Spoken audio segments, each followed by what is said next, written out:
Hi guys, welcome back to my channel. તો સાંજના 4 વાગે છે ને સખત ભૂખ લાગેલી, તો ઢોસાનું ખીરું પડ્યું હતું, જેની અંદર મેં ડુંગળી, ટામેટાં, લીલા મરચાં બધું નાખી અને હું નાસ્તો કરું છું. અને આ પ્લેટફોર્મની હાલત છે. છોકરાઓ સૂઈ ગયા છે અને કાલની મગની દાળ પડી હતી એટલે મેં મગની દાળના રોટલી ખાધી, પણ હવે સખત ભૂખ લાગી છે પાછી.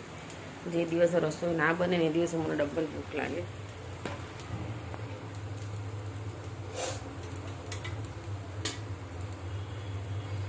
ઢોસો ઉત્તપમ ઉખડે તો સારું લાગે, કે મારો તવો છે બગડી ગયો છે.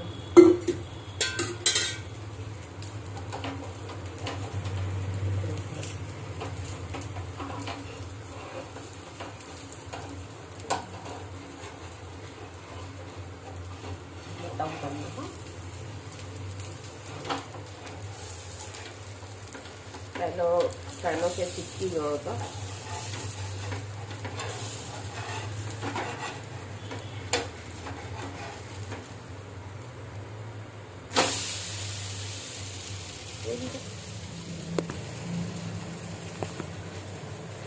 તો જ્યારે બી તમારે વજન ઉતારવું હોય ને ત્યારે તમારે ખીરું છે ને એ તમારે ફ્રીજમાં જ રવા દેવાનું. તો તમે ખીરાની કોઈ બી આઈટમ બનાવીને ખાશો તમારું વજન નહીં વધે, એવું મને એક આંટીએ કીધું હતું.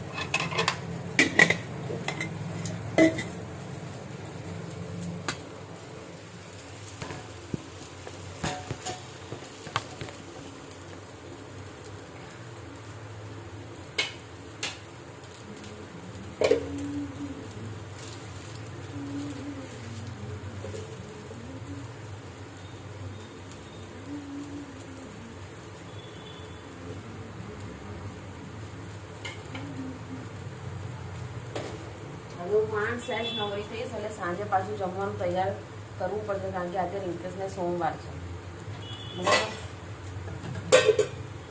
એટલે જમવાનું તો વિચારું છું કે સેવ ટામેટાનું શાક અને ભાખરી બનાવી દઉં. તો મમ્મી પર પૂછી લઈશ કે અમે શું ખાવું છે.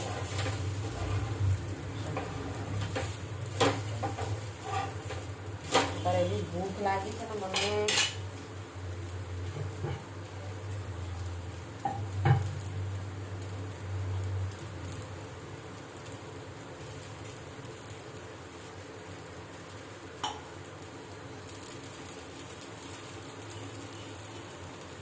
બીજું મેં એક આ વસ્તુ મંગાવી છે, જે શી કેર છે, કૃષ્ણા હર્બલ એન્ડ આયુર્વેદા.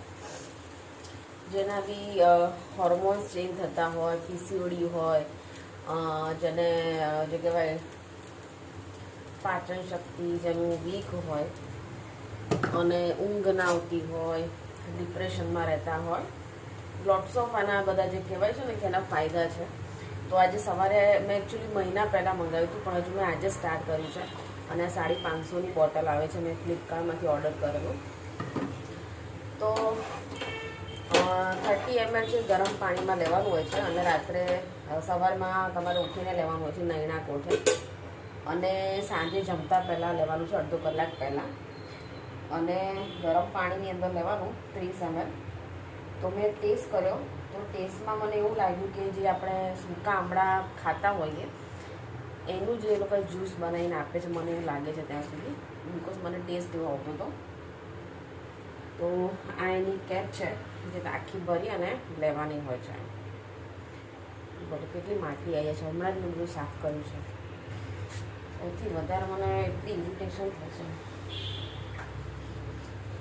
તો તમે પણ આવી શી કેર મંગાવી શકો છો બરાબર, કારણ કે આપણી સ્ત્રીની અંદર અમુક ટાઈમે બહુ જ બધા પ્રોબ્લેમ ક્રિએટ થતા હોય છે, જે ઘરના કોઈ વડીલ નથી સમજી શકતા. ના સાસુ સસરા સમજી શકે, ના આપણા મા બાપ સમજી શકે, બિકોઝ આની અંદર એજ્યુકેશન જે કહેવાય છે ને આપણા ઘરની અંદર ઓછું હોય છે. આપણે જ્યારે મંથલી પીરિયડમાં જતા હોઈએ ત્યારે બી આપણા મૂડ સ્વિંગ થતા હોય, આપણને ગુસ્સો આવતો હોય, કોઈ બી રીઝન ના જતાં હોય આપણને ગુસ્સો આવે, પ્રેમ આવે, રોવાનું આવે, તે બધા મૂડ સ્વિંગ થતા હોય, હોર્મોન્સ બધા ચેન્જ થતા હોય, એ બધી વસ્તુ એટલે થતી હોય છે સ્ત્રીની અંદર. તો પુરુષને આ બધી વસ્તુ નથી થતી બરાબર, એ લોકોને ક્યારેય આ બધી વસ્તુ સમજણ નહીં પડે. બટ સ્ત્રીઓને આ બધી વસ્તુ થાય છે. અને આફ્ટર 30 આમ તો હોર્મોન્સ ચેન્જ તો તમને આઈ થિંક 25 પછી સ્ટાર્ટ થઈ જતા હશે. ઘણાને પહેલાં થાય, ઘણાને મોડા થાય. મારા 37 છે અત્યારે રનિંગ, બરાબર. તો મને એવું લાગે છે હમણાંથી, કારણ કે છેલ્લા 2-3 વર્ષથી. તો મેં અત્યારે આ ટ્રાય કર્યો છે. હજુ મારે પૂરો 1 મંથ નથી થયો, હજુ આજે એક જ દિવસે ફર્સ્ટ દિવસ જ છે, ફર્સ્ટ ડે. બટ મને લાગશે ત્યાંથી મને ઘણો બધો ફરક પડશે, બિકોઝ આયુર્વેદિક છે. એટલે પીઝાને બધું ખાઈએ, પકોડીમાં પૈસા બગાડે એના કરતાં સારી વસ્તુ પેટમાં કેમ નહીં નાખીએ, બરાબર. તો અત્યારે તો હું આ ઢોસા ખાઉં છું, ઉત્તપમ.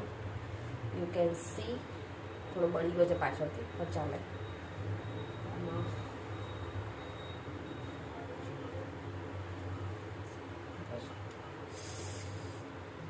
તો ચાલે, સોસ જોડે ચાલે.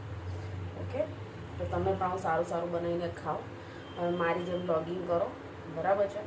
પૈસા મળે કે ના મળે 2 નંબરની વાત છે, બટ તમારી એક મેમરી કેપ્ચર થશે.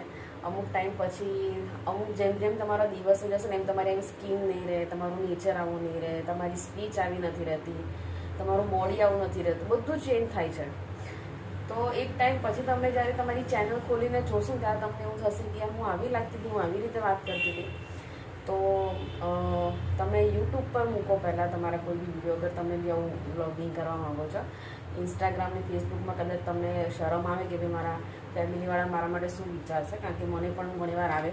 તો હું અમુક જે વિડીયો મને લાગે એ જ હું ઇન્સ્ટાગ્રામ ને ફેસબુક ઉપર મૂકું છું, બીજા બધા યુટ્યુબ પર મૂકું છું. યુટ્યુબમાં આપણને ખબર નથી કે કોણ આપણા વિડીયોને લાઇક કરે છે અને જોવે છે. બટ દેખો, આપણે એવું કંઈ કામ નથી કરતા કે જેનાથી આપણને શરમ આવે, બરાબર. તો તમારા મનની કોઈ બી વાત તમે કરી શકો છો. તમારે જે તમારી અંદર જે બી ટેલેન્ટ હોય તમે બતાવી શકો છો.